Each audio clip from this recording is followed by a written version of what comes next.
Hello and welcome to this course on GCP DevOps Master Class. I am Venkatesh Balakumar and I'll be your instructor for this course. Let's now see an overview of what we are going to actually cover in this course. We'll have an introduction to DevOps, which will be a quick start guide to DevOps, and we'll go through GCP DevOps tools in the DevOps console, and we'll then go into the lab and then do hands-on DevOps with GCP. Course content. What will this course cover? So we'll have an introduction to GCP. So we'll go through the important resources in the GCP. We'll also get introduced to various tools that is required or that will be used by the DevOps engineers. We'll also go through the building and packaging of different applications which using different frameworks and languages. We'll then do a deployment. We'll also see about rolling deployment. We'll also see about blue-green deployment, what it is and how to do that with various resources or compute resources available in GCP.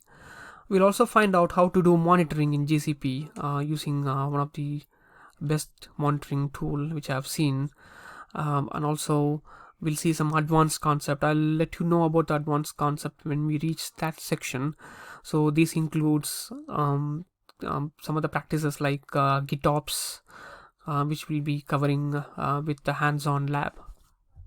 Pre-requirements. So basically, like, we would like to have a good knowledge of Git and some knowledge of command line tools like CMD in Windows and terminal commands in Linux or in Mac. Same for curl or ping.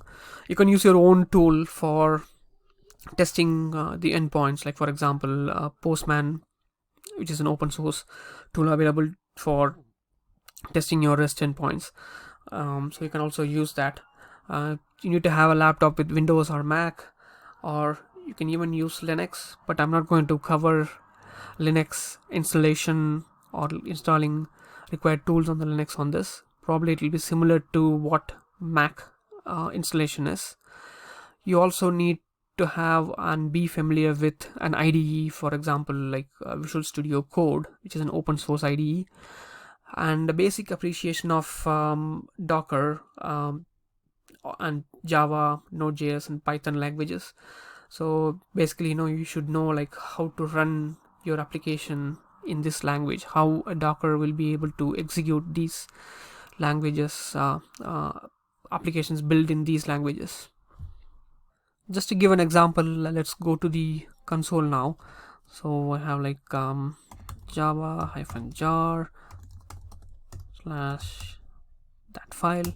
So that executes a Java file. So similarly, you will have similar way of executing and running applications for JavaScript or Node.js, as well as for other languages like Python. So to summarize, what we are going to do here is we're going to make sure we learn DevOps as a practice in an enterprise, not doing kind of a simple introduction to various tools, but we're going to actually go through deep dive into the DevOps tools and practices which is being practiced in big and small enterprise, even in startups. So in the next lecture, what we'll do is we'll go through the concepts and strategy of having a DevOps practice within an organization.